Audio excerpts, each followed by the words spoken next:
was established and the telecommunications sector liberalized. I love that word. Since then, competition has blossomed across the broadcasting landscape with 30 radio stations and 9 television stations. New entrants have also penetrated the mobile and broadband sectors. Although Trinidad and Tobago has one of the highest mobile penetration rates in the world and offers some of the cheapest broadband rates in the region, government is exploring the possibility of increasing the level of competition in these fields, particularly the introduction of a third mobile operator to the market. We believe that a truly competitive telecommunications environment will stimulate innovation while benefiting the consumer and service providers in their quest to win customers, and they are compelled to constantly improve on their services. Another critical component in seeking greater innovation in ICTs is that of connectivity. That is, the ability to have affordable, reliable, and consistent broadband internet access. Often, technology experts debate what characterizes sufficient bandwidth. The Organization for Economic Cooperation and Development, OECD, defines it as download data transfer speeds of 256 kilobytes or more per second, while the United States Federal Communication defines it as data transmission speeds that meet a minimum of 4 megabytes per second. Being a relatively low-level techie myself, I prefer to take a consumer's perspective. I want my broadband connection to allow fast and reliable access to Twitter, Facebook, YouTube, and a host of other ICT applications that I use. I dare say that when I think of computing in the clouds, I want sufficient bandwidth to find the silver lining.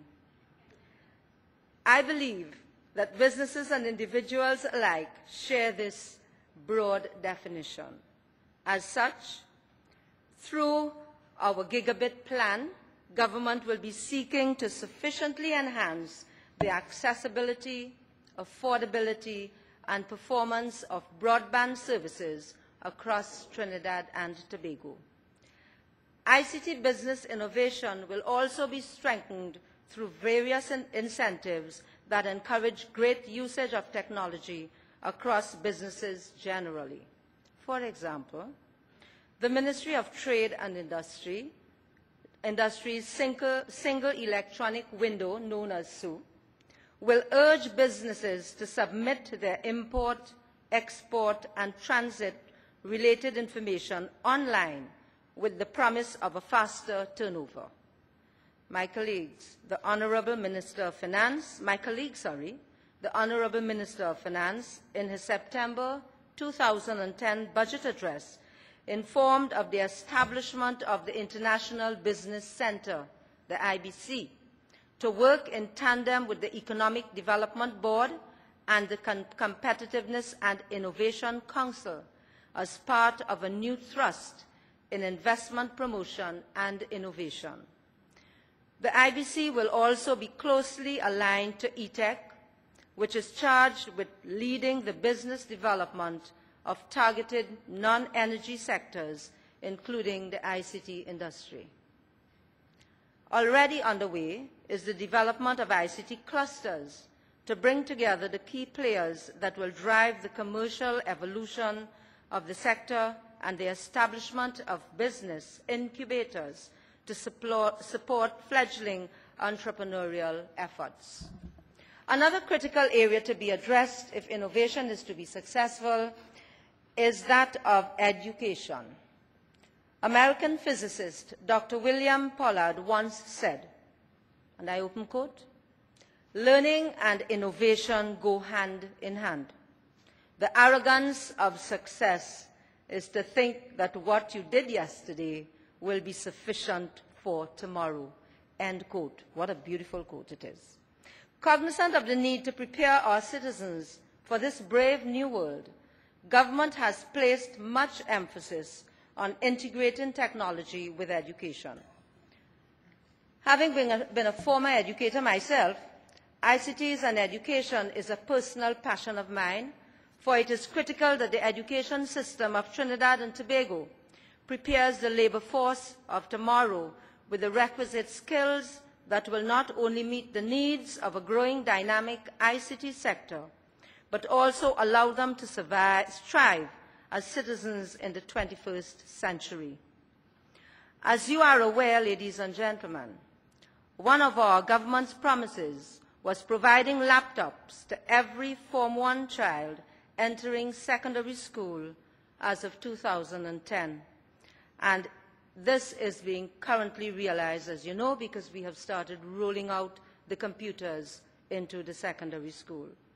This initiative, the eConnect and Learn program, provides all Forms 1 students and their teachers with laptops to facilitate ICT enabling learning that will lay the foundation for enabling students to develop the capacity and abilities that are required for an ever-changing environment. And we must remember it's our Prime Minister, the Honorable Kamala Persad-Bissessar. It was her great idea to ensure that all our children become techno-savvy and very astute with the computers and the technology.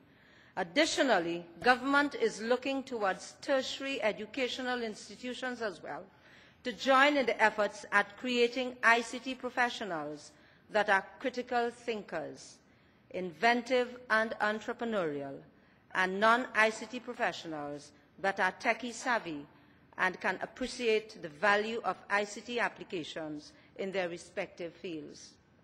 Finally, as it pursues ICT innovation and value creation through technology, the government is also leading by example. One such illustration is the innovative use of ICT through a citizen-centric approach in the development of government services. This is done via the TT Connect program, and I'm sure many of you would have been seeing a lot of advertisement on TT Connect. Managed by the state-owned National ICT Company Limited, iGovTT, which falls under my ministry, this initiative features a suite of convenient service channels through which citizens can access public services without having to visit a government office.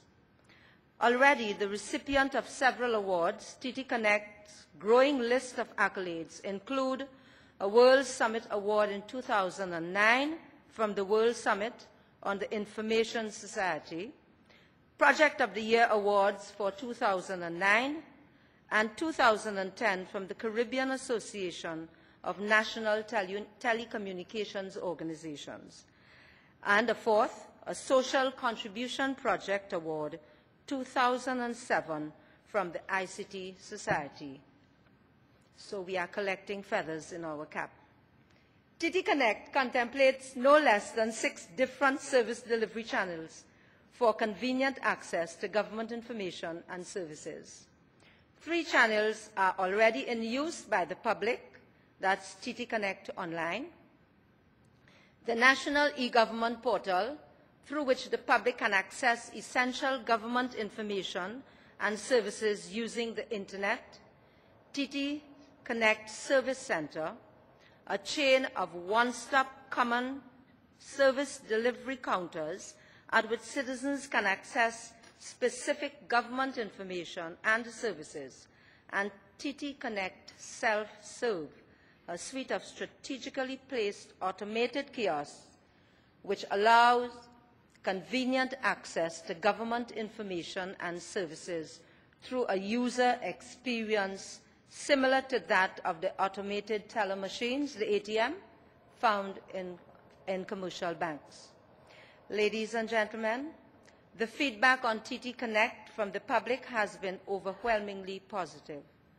So much so that at this year's ICT Business and Innovation Symposium, 2 new service delivery channels are being launched for what you will be among the first to effectively.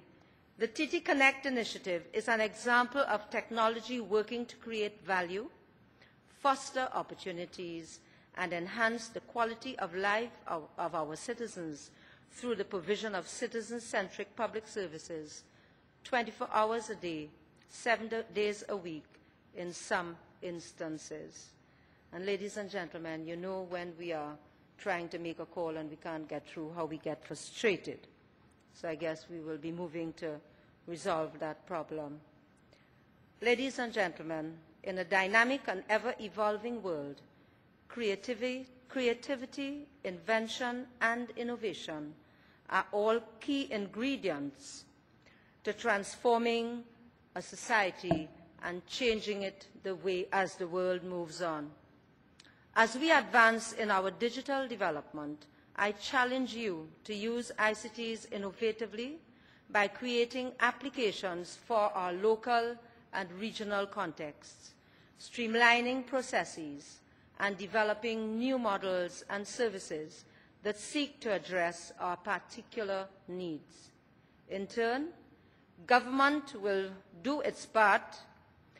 turn will do its part to promote ICT innovation by continuing to partner with all sectors of the society, creating an enabling environment for ICT business innovation, and leading by example with ICT innovation in the public service.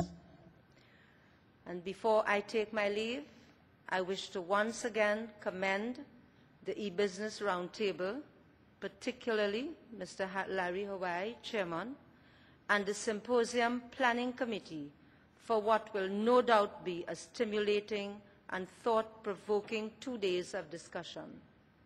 I urge all of you to commit to these discussions fully and to engage in the dialogue that will identify the benefits to be gained and the challenges to be overcome as we work towards this common goal of establishing a truly inclusive information society. I thank you very much, and may God bless each and every one of you.